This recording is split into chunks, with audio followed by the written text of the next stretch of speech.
You, who feel the weight of a room before a single word is spoken, who sense the unspoken grief in a stranger's eyes and carry it home like a stone in your chest, you are not broken. You are not too much. You are an empath, a soul wired to perceive the invisible currents of human emotion, a living bridge between the seen and unseen. But hear this, with the weight of a truth that cannot be ignored, your light, the very essence that makes you rare, is under siege. Not by some cosmic curse, but by the subtle, relentless hunger of those who are drawn to your radiance because they cannot find their own.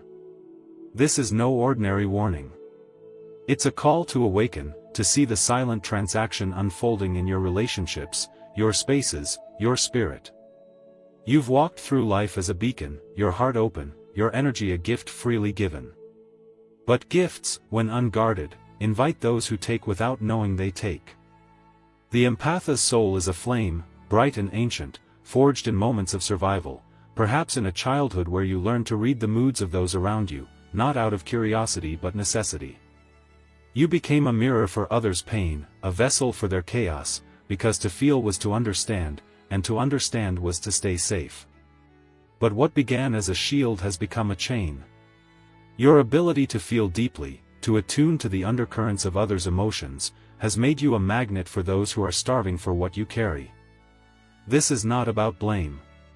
It's about the unseen alchemy of the psyche. The universe seeks balance, and your light, unconscious, unclaimed, draws its opposite. Enter the shadow, not as a villain in a cape, but as the one who takes because they cannot give to themselves. They are not always cruel, not always intentional. They may love you, or think they do. But their love is a mirror that reflects only their need, not your truth. They are the ones who leave you drained after a conversation, who lean into your warmth while offering none in return. They are the ones who make you question your own heart, wondering why you feel so heavy when all you've done is listen. This dynamic is ancient, archetypal. The empath and the shadow are two sides of a coin, locked in a dance that feels like fate but is really a ritual of the unconscious. You, the light-bearer, are pulled toward those who have buried their own spark. They don't seek to destroy you, not consciously. They seek to fill a void they cannot name, and you, because you feel their pain as if it were your own, step into the role of healer, savior, fixer. But this is where the danger lies. Not in your empathy, but in the belief that your purpose is to mend what others have broken within themselves. That belief is not love. It's a trap, a quiet erosion of your essence, disguised as compassion. You felt it, haven't you?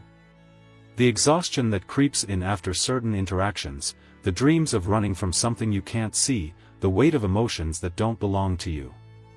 These are not signs of weakness. They are your soul's alarm, ringing loudly, begging you to notice, you are giving too much to those who cannot hold it. The shadow doesn't just take your light, it thrives on your willingness to dim it for their comfort. Every time you silence your truth to keep the peace, every time you swallow your needs to avoid conflict, you offer a piece of yourself to a cycle that consumes without replenishing. This is the first truth you must face: your light is not meant to be consumed. It is not a resource for others to draw from endlessly. It is yours, sacred and sovereign, meant to guide you through the labyrinth of your own becoming. But to claim it, you must confront the part of you that believes you must suffer to be loved, that your worth is tied to how much you can give. That belief is not your truth. It's a story written in the wounds of your past, a script you've outgrown but still follow. The question is not why others feed on your light, but why you've allowed it. And that question, dear empath, is the key to your liberation. The weight of the world is not yours to carry, yet you've carried it, haven't you? You've walked through crowded rooms, felt the unspoken fears, the quiet rage, the grief no one dares name, and you've taken it into yourself as if it were your duty. You, empath, are a weaver of energies, a soul who senses the threads others cannot see. But this gift, this sacred attunement, has a shadow side, a pull toward self-erasure, a compulsion to dissolve into the needs of others.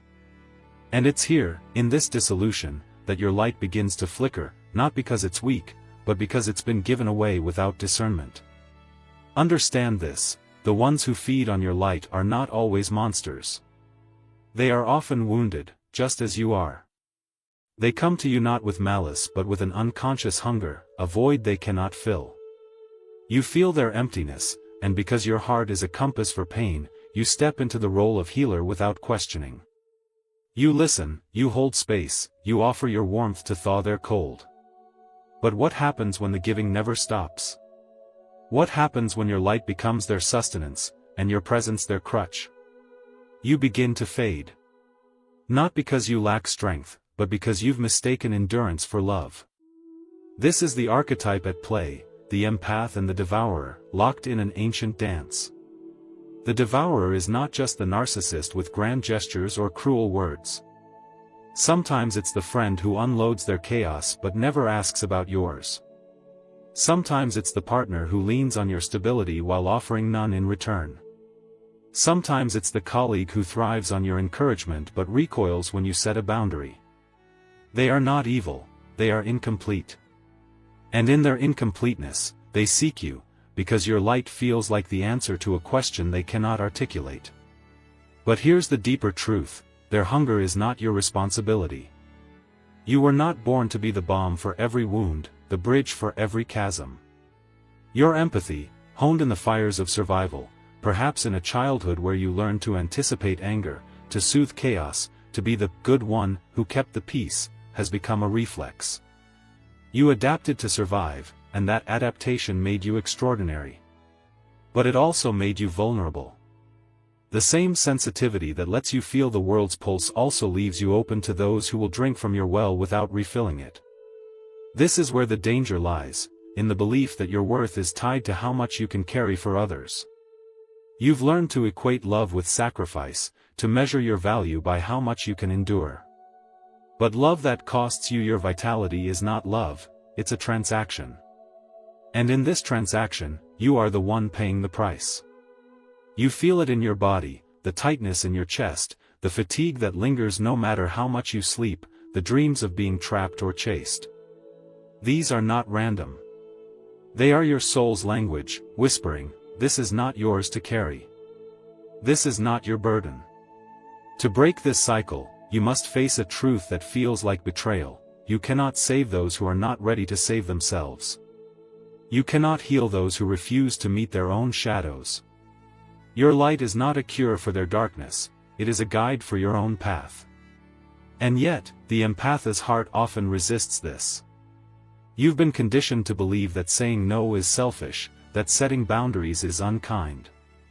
But boundaries are not walls, they are gates. They protect your essence, not to hoard it, but to ensure it burns brightly for those who can honor it. This is the turning point, the moment where you choose yourself, not out of arrogance, but out of reverence for the gift you carry. Your empathy is not a flaw to be managed, it's a force to be wielded with intention. But to wield it, you must unlearn the lie that your needs are secondary, that your truth is too much. You must ask, who am I when I'm not fixing someone else? What does my soul crave when it's not feeding another's hunger? These questions are not selfish. They are sacred. They are the first steps toward reclaiming your light, not as a resource for others, but as a beacon for your own becoming. You've spent so long feeling the world's pulse that you've forgotten your own. You, empath, have tuned your heart to the frequencies of others, their fears, their joys, their silent screams, and in doing so, you've become a vessel for their truths. But what of your own? What happens when you pause long enough to listen to the quiet rhythm within you? The answer is both a revelation and a reckoning. Your light, the very essence that draws others to you, is not meant to be a feast for their famine. It is meant to illuminate your own path, to guide you through the wilderness of your soul's purpose. This is the paradox of the empath. Your gift is your sight, your ability to perceive what others cannot, but it comes with a shadow, a tendency to lose yourself in the act of seeing others. You've been taught, perhaps by a childhood spent navigating volatile emotions or soothing fractured adults, that your role is to absorb, to fix, to make whole what others have broken. And so you do. You pour yourself into relationships, into moments, into people, believing that your love can mend their cracks. But love, without boundaries, is not salvation, it's surrender. And surrender, when it costs you your essence, is not noble. It's a slow unraveling. The ones who feed on your light don't always come with warning signs. They may not shout or demand. They may charm you with their stories, lean into your warmth with gratitude, or mirror your depth until you believe you've found a soulmate. But a soulmate does not drain you. A soulmate does not leave you questioning your worth or apologizing for your needs. The devourer, whether they know it or not, takes because they are empty, and your light feels like the answer. They don't see you, they see what you provide. And you, in your desire to be seen, to be chosen, give until you're hollow. This is not your fault, but it is your pattern. It's rooted in the moments when you learned that love meant being useful, that safety meant being needed. You became the one who could anticipate, who could soothe, who could hold the chaos of others without flinching. But what was once survival has become a script, and that script is no longer serving you. It's time to rewrite it. The first step is to recognize the archetype at play, not just the devourer, but the part of you that allows the devouring. The part that believes you must earn love by giving yourself away. The part that fears abandonment so deeply it will tolerate depletion to avoid it. This is where the work begins, in the mirror of your own soul. You must ask the hard questions. Why do I feel responsible for emotions that aren't mine? What part of me believes I must suffer to be worthy? Who am I when I'm not saving someone else? These questions are not accusations, they are invitations. They ask you to meet your own shadow, the part of you that clings to the role of healer because it feels like your identity. But your identity is not in what you do for others, it's in who you are when you stand alone, unguarded, unapologetic. To stop the feeding, you must learn the language of limits. Not as punishment, but as protection. Boundaries are not about pushing others away, they are about honoring the sacred space within you. They are the lines you draw to say, "This is mine, and I will not give it away." They are the courage to say no when your soul whispers it, even when your heart aches to say yes. They are the wisdom to recognize that not every wound is yours to heal, not every emptiness yours to fill. This is not selfishness, it's stewardship. Your light is a gift, but it's not a buffet. It's a flame to be tended, not a resource to be plundered. The world will not teach you this. It will praise your giving, celebrate your sacrifice, call you a saint while you burn out. But sainthood without sovereignty is martyrdom, and you were not born to be a martyr. You were born to be a beacon, not for others' darkness, but for your own truth. The moment you choose yourself, not out of ego, but out of reverence for the divine spark within you, the dynamic shifts. The devourers lose their power, not because they change, but because you do. You become a mirror they cannot manipulate, a light they cannot dim. And in that clarity, you begin to see, your empathy is not your sentence. It's your strength, when you wield it with intention. Your heart is a temple, empath, but it's been mistaken for a shelter. You've opened its doors to those who come seeking refuge, their hands outstretched, their eyes pleading for what they cannot find within themselves. You've let them in, not out of weakness, but because your soul knows no other way. You feel their pain as if it were your own, and in that feeling, you believe it's your calling to heal, to hold, to make whole. But what happens when the temple becomes a place of endless offering, where you are both priest and sacrifice? The light you carry begins to dim, not because it's finite, but because you've forgotten it's yours to protect. This is the subtle theft you must recognize, the way your energy is siphoned, not by force, but by your own consent. The devourers, those who feed on your light, aren't always loud or cruel. They may be the ones who lean on you with quiet desperation, who tell you you're their rock, their safe place, their everything. They may thank you, adore you, need you in ways that feel like love but leave you empty. And you, because you've been taught that love means giving, that worth means being needed, pour yourself into their voids until you're gasping for air. But love is not depletion. Love is not a one-way current. Love is a dance of mutual reverence, and anything less is a transaction. The roots of this lie deep, often in the soil of your earliest years. Perhaps you learned to be the peacemaker, the one who smoothed the edges of a jagged home. Perhaps you sensed the unspoken grief of a parent, the fear behind their anger, and took it upon yourself to carry it, to soften it, to make it right. You became a sponge, not because you wanted to, but because it was how you survived. That child in you, so wise, so attuned, did what it had to do. But the adult in you must now see, what was once protection has become a prison. You are no longer that child, and the world is no longer that home. Yet the pattern persists, drawing you to those who mirror that old dynamic, those who take because they cannot give, who consume because they cannot create. This is the alchemy of the empaths wound. You attract what you've yet to heal. The devourer is not just out there, they are a reflection of the part of you that still believes you must give to be loved, that you must shrink to be seen. This is not about blame, but about truth. The unconscious seeks balance, and your unguarded light calls forth those who need it most, not to cherish it, but to feed on it. They don't do this out of malice, but out of necessity, because your willingness to give meets their inability to stop taking. And so the cycle continues, until you choose to break it. Breaking it doesn't mean shutting your heart or dimming your light. It means redefining what it means to love, first yourself, then others.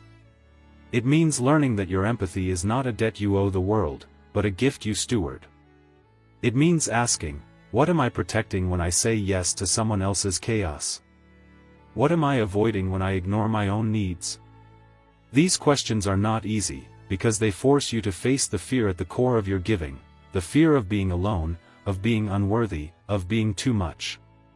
But that fear is not your truth.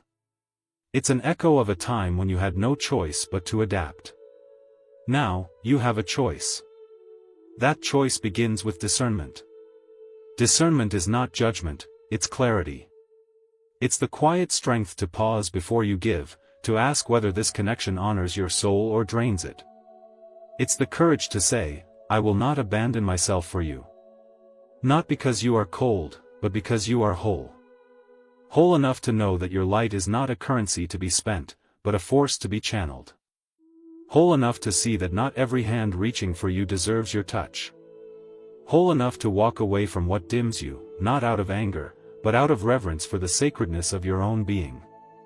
This is the turning point, when you stop being a shelter for other storms and start being a sanctuary for your own truth. When you do, the dynamic shifts. The devourers no longer find an open door. Your light becomes a mirror, reflecting back their own hunger, their own work. And you? You become a flame that burns steady, not for others to consume, but for you to follow. You've been a lighthouse for too long, empath, standing steady while other storms crash against you. Your light has guided the lost, the broken, the hungry, but at what cost? You feel it in the quiet moments, the exhaustion that seeps into your bones, the sense that something vital is slipping away. You've given your radiance to those who take it not out of love, but out of need, and you've called it connection. But connection doesn't leave you hollow. Connection doesn't make you question your own reflection. What you're experiencing isn't intimacy, it's consumption. And the final warning is this: if you don't claim your light, it will be drained until you no longer recognize yourself. This isn't about the world being cruel or people being vampires. It's about the unspoken contract you've made with it, a contract written in the language of your wounds. You learned early, perhaps in a home where emotions were a minefield, that your role was to soothe, to fix, to be the one who holds it all together. You became a master at reading the unspoken, at sensing the shift in someone's mood before they did. That skill kept you safe once, but now it's a magnet for those who lean into your light without offering their own. They don't mean to harm you. They're drawn to you because your presence feels like wholeness, like a missing piece they've been chasing. But their wholeness is not your work. The danger lies in what you've come to believe, that your purpose is to heal others, that your love is measured by how much you can endure. This belief is not compassion, it's a chain.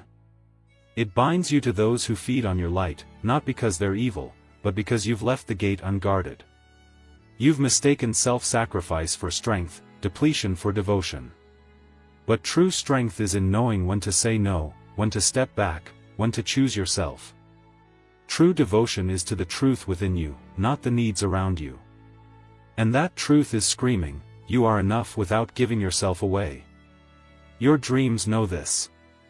The ones where you're running, trapped, drowning, they're not random. They're your soul's way of shouting what your mind won't admit. You're carrying what isn't yours. You're drowning in someone else's chaos, calling it love. You're chasing approval, believing it will finally make you whole. But wholeness doesn't come from being needed, it comes from being known, first by yourself. And to know yourself, you must stop, turn inward, and ask, what am I afraid of losing if I stop giving? What part of me believes I'm only worthy when I'm useful? This is the sacred threshold every empath must cross, the fear of being selfish. That fear is not your higher self speaking, it's the voice of old programming, the one that told you your needs were a burden, your feelings too loud, your truth inconvenient. But what's inconvenient is living a life where you're a stranger to yourself. What's too loud is the silence you keep when your soul begs you to speak. What's costly is the price you pay when you dim your light to keep others comfortable. That price is your vitality, your joy, your very essence. To break free, you must redefine love, not as endurance, but as truth. Love is not how much you can take on, it's how much you can hold without losing yourself. It's the courage to say, I will not betray my own soul to keep you. It's the wisdom to see that not every pull towards someone is sacred, sometimes it's your wounds calling to theirs, repeating a story of sacrifice you no longer need to live. You must become your own guardian, the one who says, this far, and no further. Not out of cruelty, but out of reverence for the divine spark you carry. When you set that boundary, something shifts. The devourers, the ones who thrive on your light, begin to fade, not because they've changed, but because you have. You stop being a mirror for their pain and start being a reflection of your own truth. You stop apologizing for your needs, shrinking to fit their expectations, or explaining why you can't carry their burdens anymore. You begin to shine, not as a beacon for their darkness, but as a torch for your own path. And that path leads to a truth so powerful it can reshape your world. Your empathy is not your weakness. It's your vision. But only when you turn it inward, to see yourself as clearly as you see others, does it become your power. You stand at the edge of a new beginning, empath, where the weight of the world no longer defines you. Your heart, so attuned to the unspoken, has carried the sorrows, fears, and hungers of others for too long. You've been a sanctuary for their storms, a flame for their shadows, but now the call is clear, it's time to return to yourself. Not to shut out the world, but to honor the sacredness of your own light. This is the final warning, not a threat, but a promise. When you stop offering your essence to those who cannot hold it, you reclaim your power. You become not just a feeler of truths, but a wielder of them. This shift begins with a single, radical act, choosing yourself. Not as a rejection of others, but as an affirmation of your own worth. You've spent years believing that love means dissolving into someone else's needs, that your gift is to absorb their pain. But your gift is not your suffering, it's your sight. Your ability to feel what's hidden, to sense the currents beneath words, is a kind of alchemy. Yet without boundaries, that alchemy turns against you. You become a vessel for others' chaos, a mirror for their unhealed wounds, and your light, your beautiful, radiant light, becomes fuel for their survival instead of your own. The ones who feed on you aren't always aware of it. They may see you as their savior, their confidant, their home. But a home is not a place to be plundered, it's a place to be cherished. You've let them in because you know their pain, because your heart remembers what it's like to feel unseen. But here's the truth you must hold: you cannot be seen by those who are blind to themselves. You cannot be cherished by those who cannot cherish their own souls. And you cannot save them, not because you're not enough, but because their healing is not your work. Your work is to protect your light, to guard it fiercely, to let it guide you toward relationships that honor your becoming. This requires a new kind of love, one that doesn't bend until it breaks, but stands firm in its truth. It's a love that says, I see you, but I will not lose myself to hold you. It's a love that sets boundaries, not as walls, but as gates that open only to those who meet you with mutual respect. It's a love that asks, does this connection lift me as much as I lift it? Does this honor the truth of who I am? These questions are your sword, cutting through the illusions of codependency, the myths of martyrdom, the lies that tell you your worth lies in how much you can give.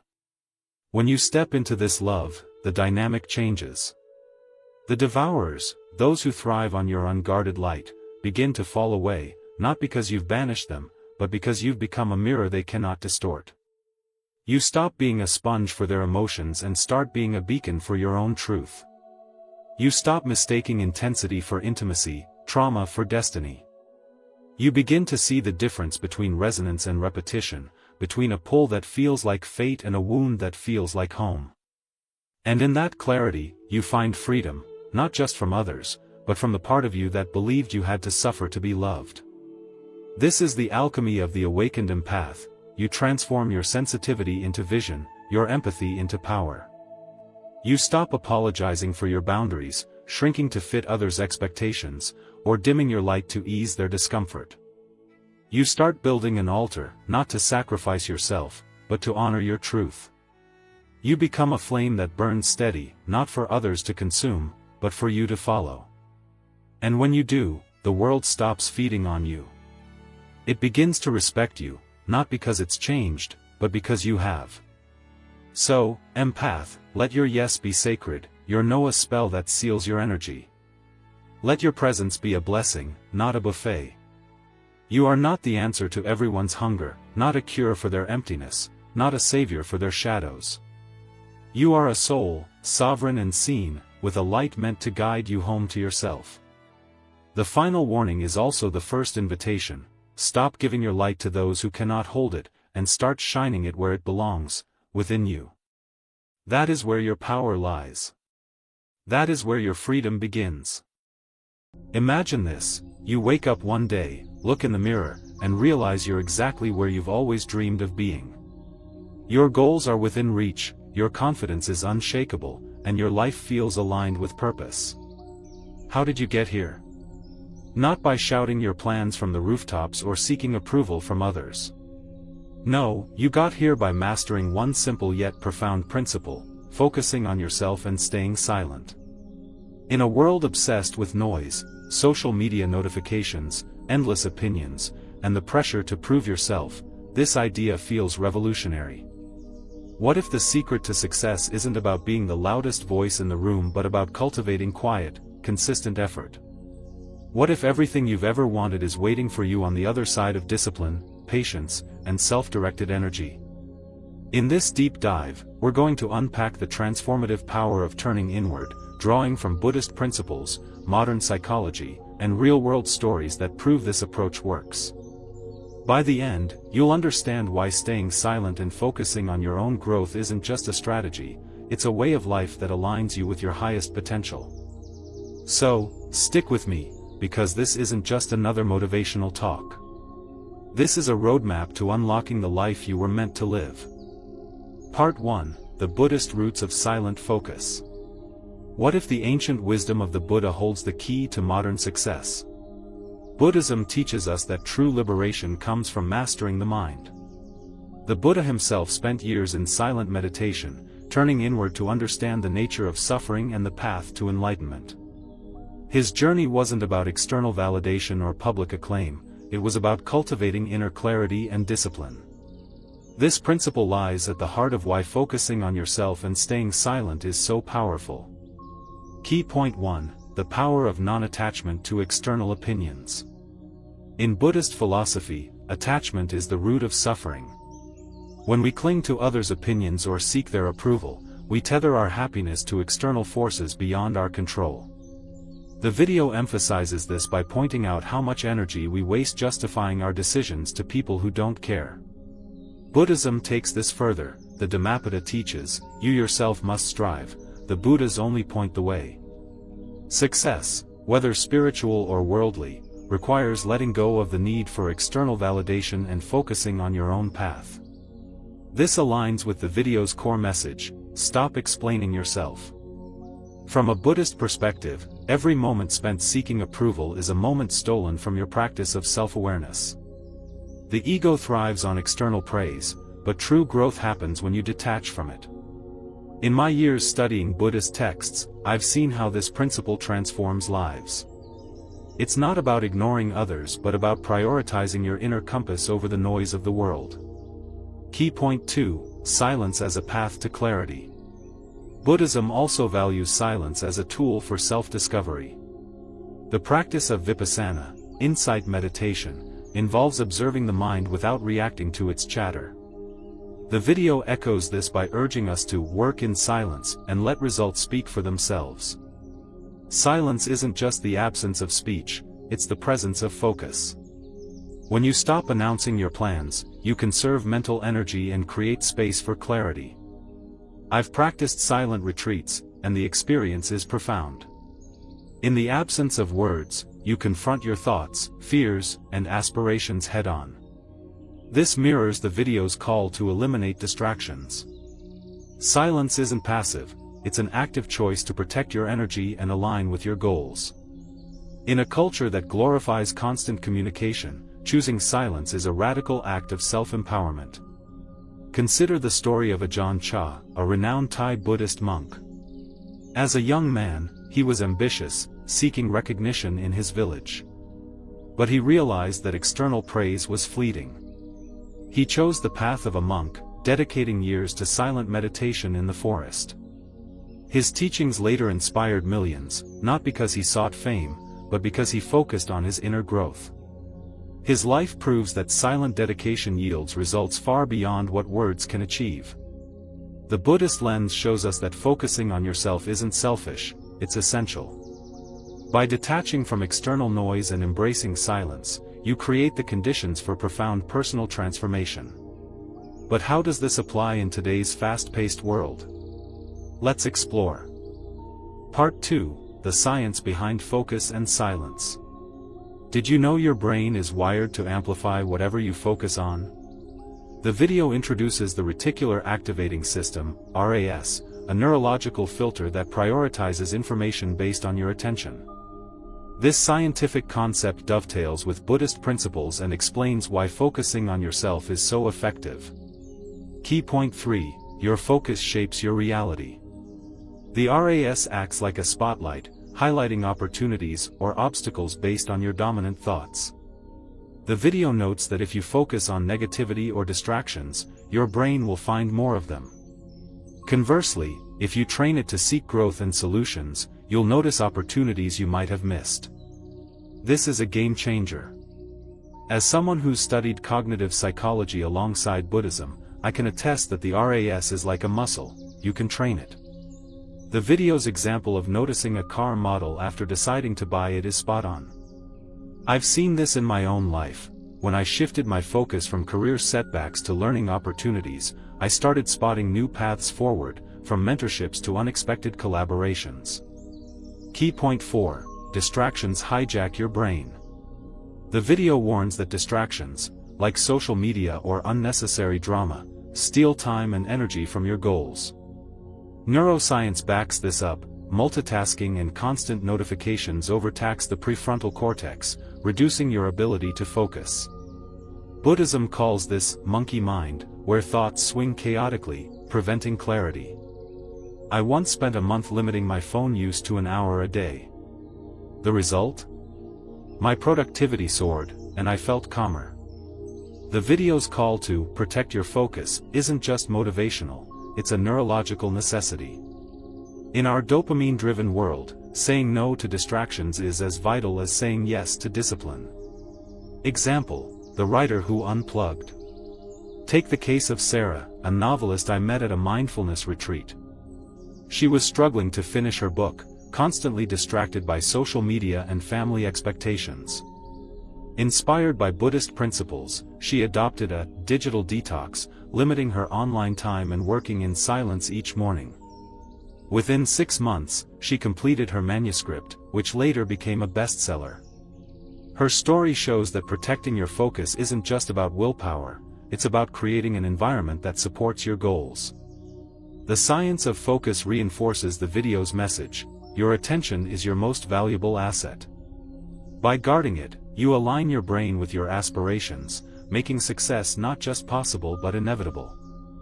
Part 3: The compound effect of small actions.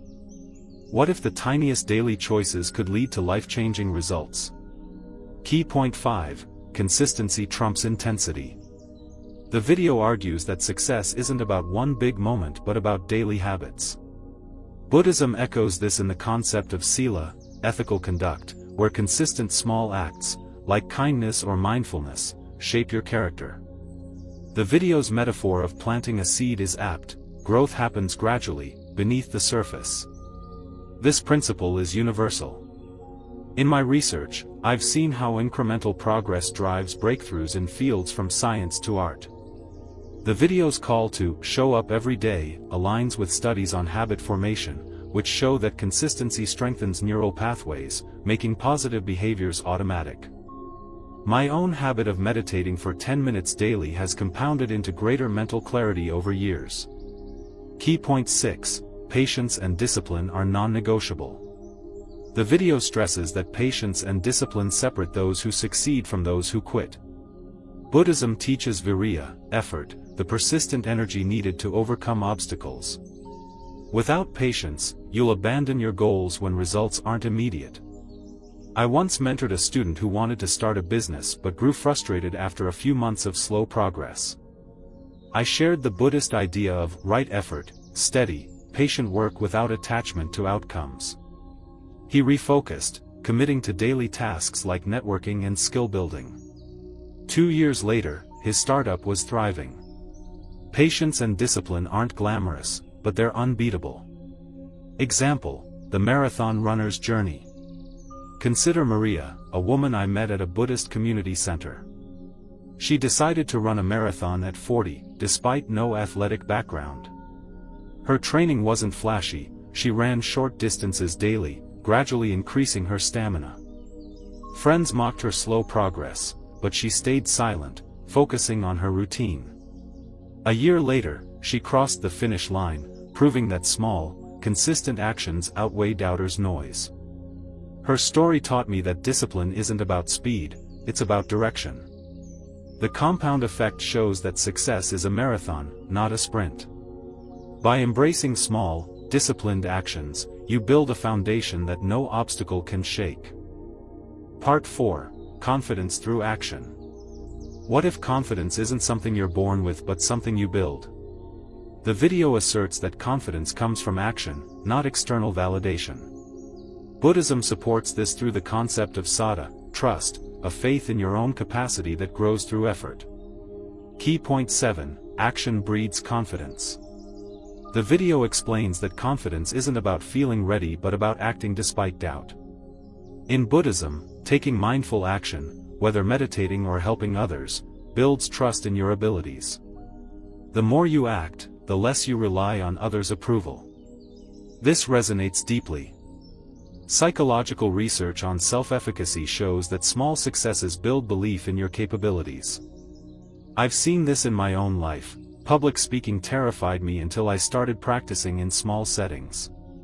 Each talk, however shaky, built my confidence.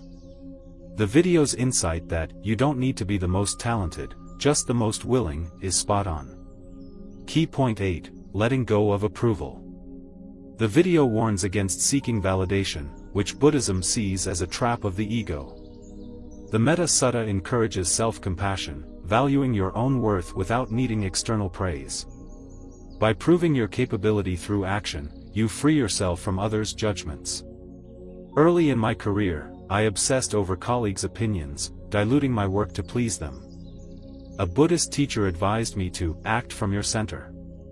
I began focusing on my own standards, and my work improved dramatically. The video's call to stop waiting for permission mirrors this liberation. Example: the artist who ignored critics. Take Javier, an artist I met in a meditation group. He painted abstract works that critics initially dismissed. Instead of seeking their approval, he focused on refining his craft in silence. Over years, his unique style gained a cult following, proving that confidence built through action outlasts fleeting praise. His journey reminds us that true validation comes from within. Confidence isn't a gift, it's a skill honed through action. By stepping forward despite fear, you build a self-assurance that no critic can dismantle. Part 5: The Power of Staying Silent. What if the loudest statement you could make is no statement at all? As we explored earlier, staying silent preserves your energy and lets your results speak for themselves. This principle, rooted in Buddhist teachings on mindful speech, Sakha, is a cornerstone of personal transformation. Let's dive deeper into why silence is not just a strategy but a profound spiritual practice, and how it aligns with both ancient wisdom and modern success. Key point 11: Silence as a shield against doubt. The video highlights how sharing goals with the wrong people can invite negativity and doubt. In Buddhism, this aligns with the concept of Kalyamita, spiritual friendship, which emphasizes surrounding yourself with those who uplift your practice. Silence protects your vision from those who might not understand or support it, preserving your mental clarity. From a Buddhist perspective, silence is a form of samatha, calm abiding. When you refrain from broadcasting your plans, you create a mental sanctuary where your intentions can grow without interference. As someone who's studied Buddhist texts like the Visuddhimagga, I've seen how silence strengthens resolve. In my own life, I once shared a research project prematurely, only to face skepticism that shook my confidence. When I later adopted silence, focusing solely on the work, I completed it with unprecedented clarity. The video's warning about protecting your energy is not just practical, it's a spiritual imperative. Silence isn't about secrecy, it's about sovereignty over your mind. In our hyper-connected world, where oversharing is the norm, choosing silence is a radical act of self-respect. It's saying, my dreams are sacred, and I'll nurture them in peace. This mindset has transformed how I approach goals, from writing books to teaching mindfulness workshops. Key point 12: The dopamine trap of talking. The video cites studies showing that announcing goals triggers dopamine, creating a false sense of accomplishment. Buddhism offers a parallel in the concept of tanha, craving, where seeking instant gratification undermines long-term progress. By staying silent, you redirect that energy into action, aligning with the Noble Eightfold Path's emphasis on right effort. This insight is a bridge between neuroscience and Buddhist psychology. The dopamine hit from sharing plans mimics the fleeting pleasure of sensory cravings, which the Buddha identified as a barrier to liberation. In my research, I've seen how this applies to modern habits like social media, where likes and comments create a cycle of validation seeking. The video's call to focus on the work is a secular echo of Buddhist discipline, urging us to prioritize substance over superficial rewards. Famous Buddhist story, the silent wisdom of Vimalakirti. Consider the story of Vimalakirti, a lay Buddhist from the Vimalakirti Nirdesa Sutra. A wealthy merchant, Vimalakirti lived among society but embodied profound wisdom. When challenged to debate by bodhisattvas, he often responded with silence, a thunderous silence that conveyed truth beyond words.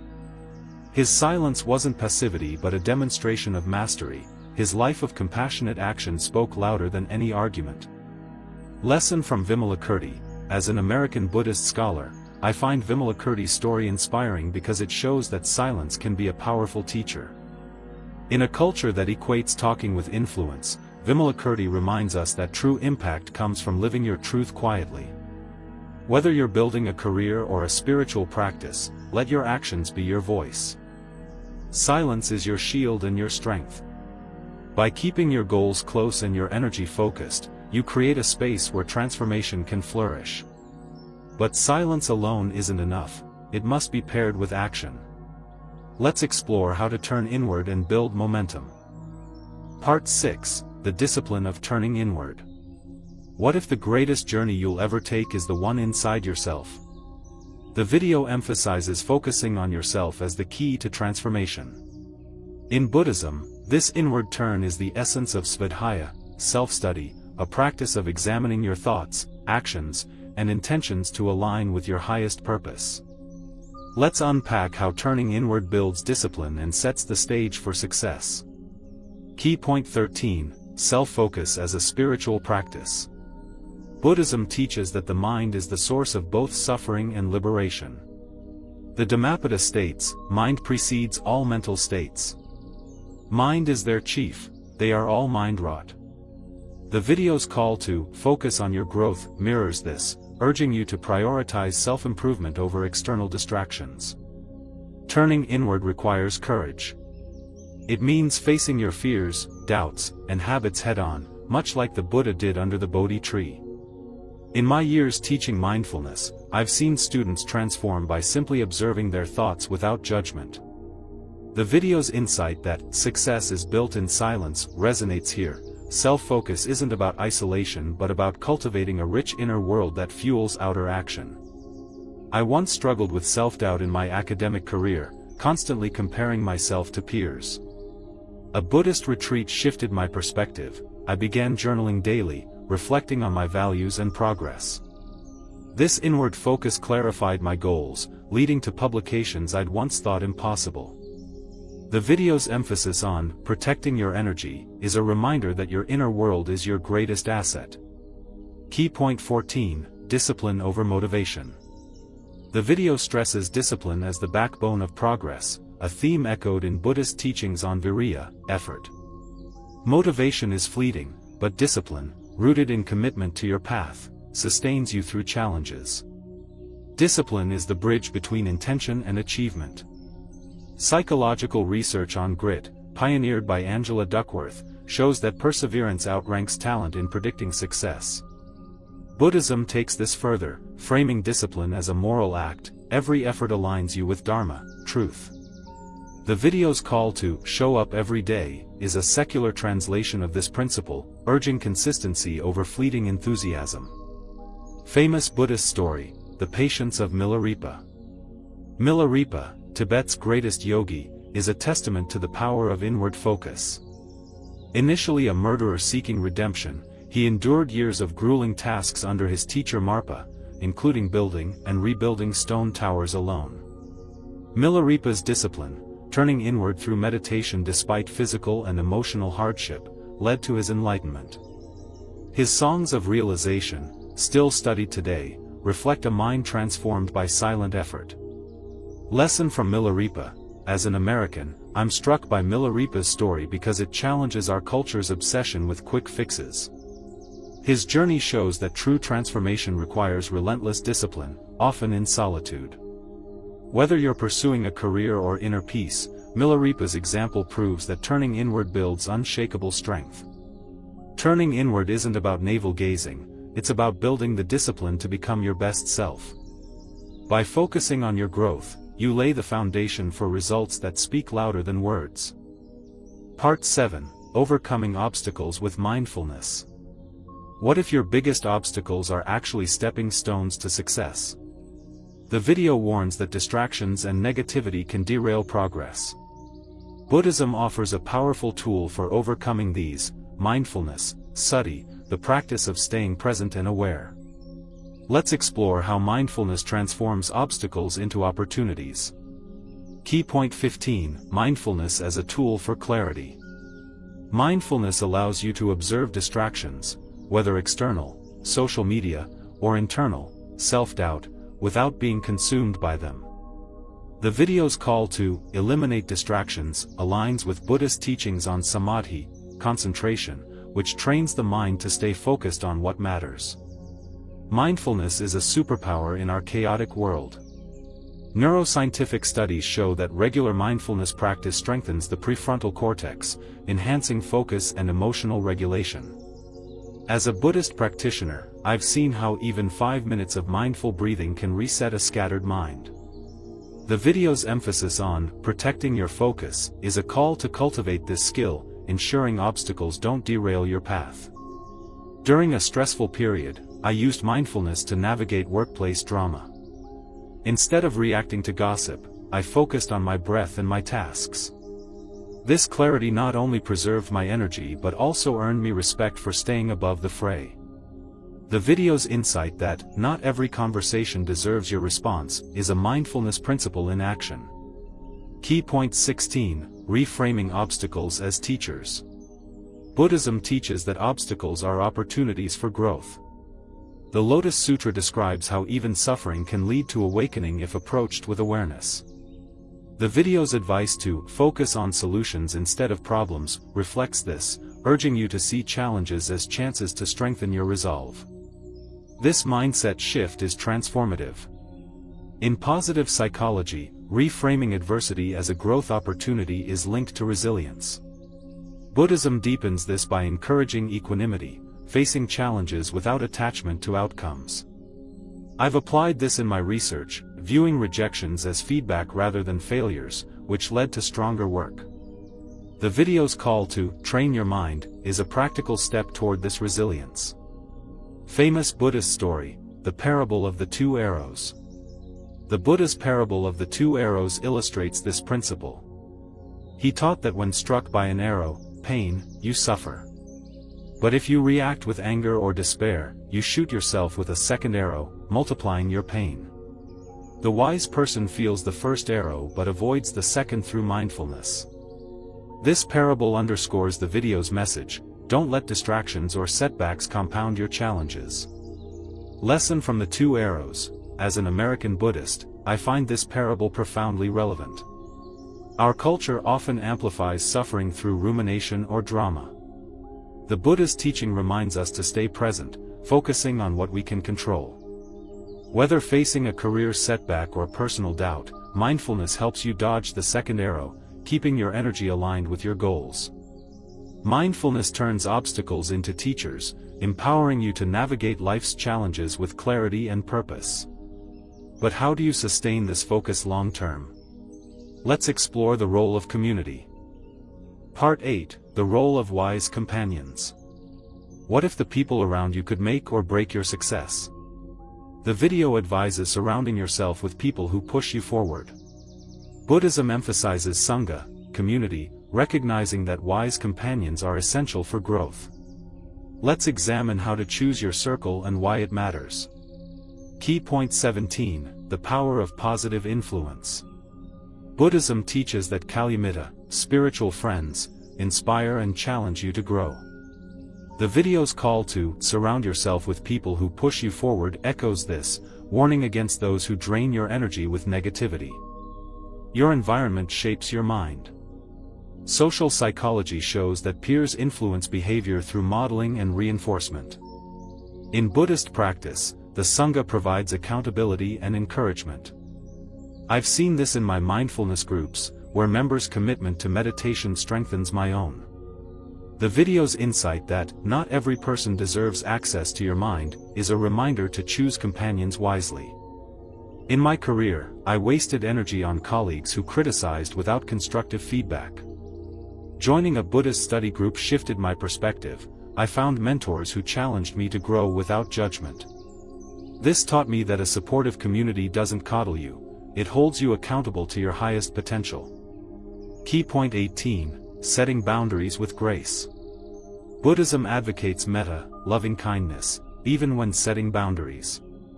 The video's advice to say no to things that don't align with your goals aligns with this, emphasizing discernment without hostility. Boundaries are an act of self-compassion. In Buddhist ethics, protecting your practice is as important as helping others. Research on emotional intelligence shows that clear boundaries reduce stress and enhance focus. I've practiced this by politely declining commitments that conflict with my goals, preserving energy for what matters. The video's call to guard your focus is a secular take on this principle. Famous Buddhist story, Ananda and the Buddha's guidance. Ananda, the Buddha's cousin and attendant, is a model of wise companionship. In the Upada Sutta, Ananda suggested that half of spiritual progress comes from good friends. The Buddha corrected him, saying, "The whole of the holy life is good friendship." Ananda's role as a supportive companion to the Buddha and his disciples shows how community amplifies growth. Lesson from Ananda: as an American, I see Ananda's story as a reminder that no one succeeds alone. Our individualistic culture often glorifies solo effort, but Buddhism teaches that wise companions are vital. Whether in business or personal growth, surround yourself with those who reflect your values and challenge you to rise. Your community shapes your journey. By choosing wise companions and setting boundaries, you create an environment where focus and silence can thrive. Part 9: The Long Game of Patience. What if the secret to success is simply refusing to give up? The video emphasizes patience as a game changer, a theme central to Buddhist teachings on Khanti, forbearance. Let's explore why playing the long game is essential and how to cultivate patience in a world that demands instant results. Key point 19: Patience as a form of wisdom. Buddhism views patience as a virtue that tempers the mind against frustration. The Mangala Sutta praises forbearance as a blessing, enabling you to endure setbacks without losing sight of your path. The video's metaphor of planting a seed captures this: growth takes time, but it's certain if you persist. Patience is strategic. Studies on delayed gratification, like the Stanford marshmallow experiment, show that those who wait for greater rewards achieve more. In Buddhist practice, patience is active, not passive. It's a conscious choice to trust the process. I've applied this in my writing, revising drafts over months rather than rushing to publish. The video's call to trust the process is a practical application of this wisdom. During a meditation retreat, I struggled with restlessness, wanting instant clarity. My teacher advised, patience is the path.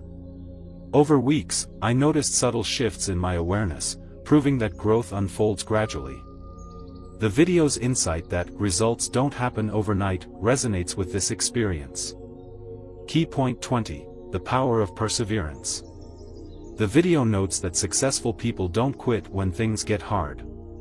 Buddhism's paramithas, perfections, include viriya, effort, the relentless drive to keep going. Patience and perseverance together create unstoppable momentum. Perseverance is the engine of progress. Research on resilience shows that those who persist through adversity develop stronger self-efficacy. In Buddhist stories, perseverance is heroic. Think of the Buddha's 6 years of austerity before enlightenment. I've seen this in my students, who overcome initial meditation struggles through steady effort. The video's call to keep going is a universal truth. Famous Buddhist story: the determination of Angulimala. Angulimala, a notorious bandit, transformed through patience and perseverance. Initially a murderer, he encountered the Buddha, who fearlessly engaged him. Moved by the Buddha's compassion, Angulimala became a monk, enduring public scorn to practice diligently. His eventual enlightenment shows that even the greatest obstacles can be overcome with persistent effort. Lesson from Angulimala: as an American, I'm inspired by Angulimala's redemption. Our culture often writes off those who stray, but his story shows that transformation is possible through patience and effort. Whether overcoming personal flaws or external challenges, Angulimala's journey proves that the long game pays off. Patience isn't passive waiting, it's active trust in your efforts. By playing the long game, you ensure that no obstacle is too big to overcome. Part 10: Lessons and a Call to Action. Ready to change your life? The path starts now. The video's message, enriched by Buddhist stories and modern insights, offers a blueprint for transformation. Here are the key lessons, distilled into actionable steps, followed by a final call to action. Embrace silence as strength. Like Vimalakirti, let your actions speak louder than words. Protect your energy by keeping your goals sacred. Turn inward with discipline. Follow Milarepa's example, focusing on your inner growth through consistent effort. Navigate obstacles with mindfulness. Use the two arrows parable to stay present, turning challenges into opportunities. Choose wise companions. Inspired by Ananda, surround yourself with those who uplift and challenge you. Play the long game. Like Angulimala, trust that patience and perseverance will lead to transformation. Act without seeking approval.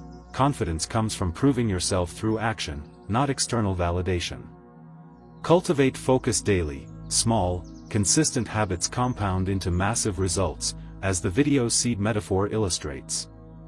As a Buddhist scholar and practitioner, I've seen these principles transform lives across cultures. The video's message is timeless, blending secular wisdom with spiritual depth. Stories like Vimalakirti's silence, Milarepa's discipline, and Angulimala's redemption show that focusing on yourself isn't selfish, it's the path to meaningful impact. In our noisy, impatient world, these lessons are more vital than ever. Start today with one small step. Meditate for 5 minutes, write a goal in a private journal, or say no to a distraction. Do it silently, consistently, and with patience. Surround yourself with those who inspire growth, and trust that your efforts are planting seeds. In a year, you'll look back and see a life transformed, not by noise, but by the quiet power of focus. The silent path to greatness.